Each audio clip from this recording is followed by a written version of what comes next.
Hagan. Long time no see. Now I know that for you it's a long time no see, but for me it's not, because I actually haven't seen you. Weird. Anyway, look, I know I said last time let's make more videos and that life gets in the way. Guess what? Life got in the way. Yeah, so rather than getting into all the finer details of that, why don't we check out a video? Now, I know, I'm late to the party, so that's fine. But I was thinking we should check out the boy Dax, because I'm a fan of Dax, you know, like the old school stuff. His older stuff I'm not too keen on, just because of the topics, you know, the content of what he's doing. But, you know, like, I can't lie, he's a talented dude. So let's jump into this. This is Dax, Place of Peace. I know it's like about 2 months old or whatever. But I haven't even heard this song yet, because it popped up on my feed 2 months ago, and I'm like, I'm not going to listen to this bad boy. I'm going to wait, and then I'm going to do a cold reaction for YouTube, and we're going to see what it is. So that's a cold commentary, all right? Let's go.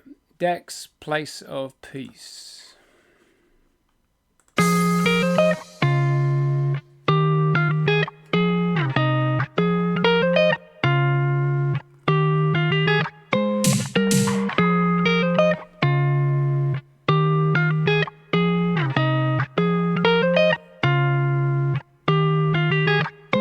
I want you to be my place of peace, somewhere I can come to when the world tries so hard to break me, and I'll be yours too. I'll try to stay strong when it shakes me. Just help me through, so can you please be my place of peace, and I'll be yours too.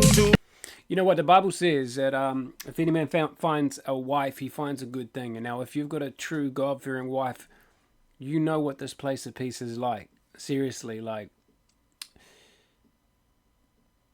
you know, God gave man a helper when he gave a wife. That's your helper. That's your place to be. And you may have heard it said that in the Hebrew, that word helper is only used to describe God. Only other places is to describe God. So our wives are a place of peace that God has given us. And when I wrote a song a while back, you know, and I say, when I see your face, I see God's grace. Because when I look at my wife, I see the grace of God upon me. But anyway, let's go. I know the past is keeping us away from happiness, but I hope that we last. The present is a gift, we gotta live in it. If the future's something that we unwrap. Man, he's on point. You know, one of my things that I like to do is couples counseling. I love to do couples counseling with people. You just bring in biblical principles and see people whose marriage is on the rocks, and they come back together, and it's a thing of joy and beauty. But the reason I bring that up is what he just said is so true.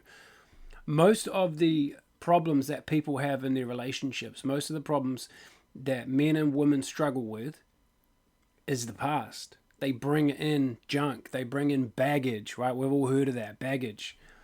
And the way that the world is today, you're just encouraged to try before you buy, try before you buy. You know, I always say, like, people have this idea of compatibility before commitment. Now, if we did it the old school way, it would be commitment to reach compatibility, right? But instead what we do is we look for compatible. Are you compatible? Are you compatible? Oh, you are compatible. Oh, well, I might commit to you, right? And because of that, because we seek compatibility first, we get hurt, and we take that hurt into a relationship.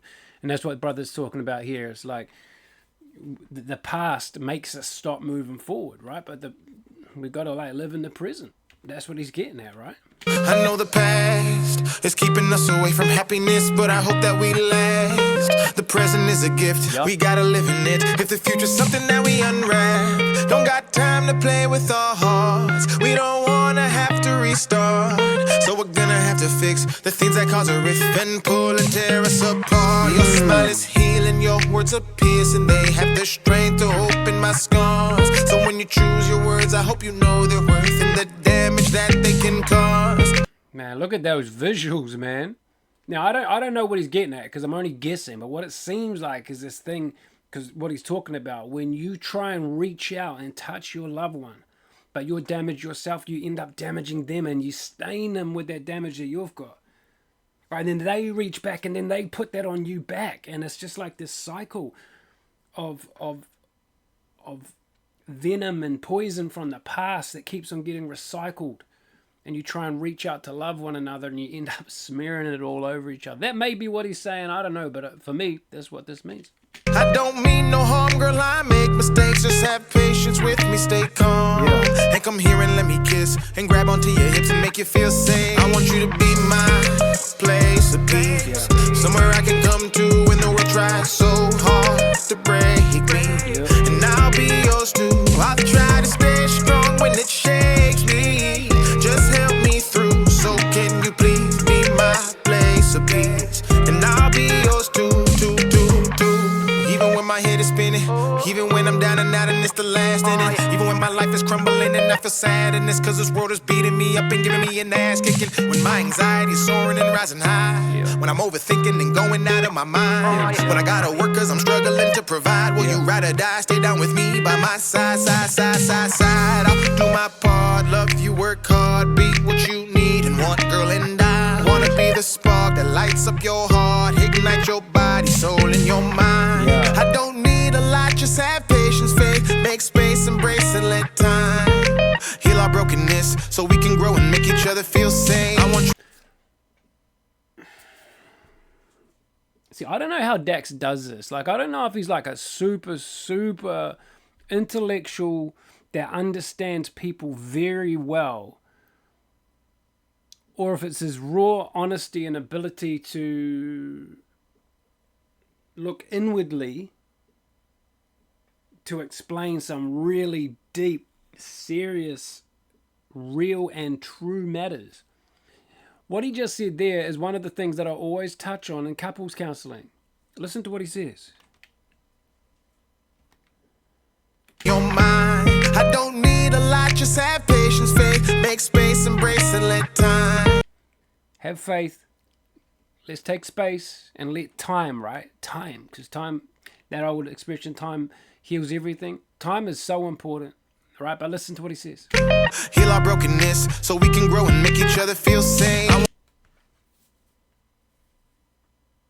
So we can allow each other to heal, right? And what he says is so we can make each other feel safe. Now, obviously, he's talking about the place of peace. That's how you get to that safety. But I tell you what, and this goes for married couples or anybody, for your boys, for at work, even your children, right? When you can foster a place of safety, when the other person you're in a relationship with feels safe, that's where the relationship grows. That's where it is strongest, right? And that's what he's talking about in the whole song. He's like, will you be my place that is safe, right? Will you be the place where I can find peace? And this is why I think like Dax is next level, because he breaks these things down, but he actually is able to articulate these facts that you see when you're working with people in like consultancy or coaching or counseling. You see the things that he talks about, and it's so true. So I love Dax, man. Let's go. To let time heal our brokenness so we can grow and make each other feel safe. I want you to be my place of peace, somewhere I can come to when the world tries so hard to break me. And I'll be yours too. I'll try to stay strong when it shakes me. Just help me through, so can you please be my place of peace? And I'll be yours too. See, and then it goes back at the end here, and she's got her hand on his neck again. And he's talking about safety, a place of peace, and it's like they're clean and it's raining. So maybe my theory about the blue paint and everything, maybe I'm accurate. I don't know. If someone knows Dax, they can ask him, But and they're clean, right? So another banger from Dax, like, I don't know. I seem to feel like the last kind of year or so when he's kind of turned that corner, I don't know if you've seen it, changed the kind of music he's doing, the way that he's doing music. Man, what can I say? Nice track. So, you know how it goes. If there's something you want me to do a commentary to, let me know. I know this hasn't really had any biblical stuff to it, but I didn't know what the song was about. Just wanted to hear it. So I'm just coming at it from Ben's angle. You dig? All right, let's go.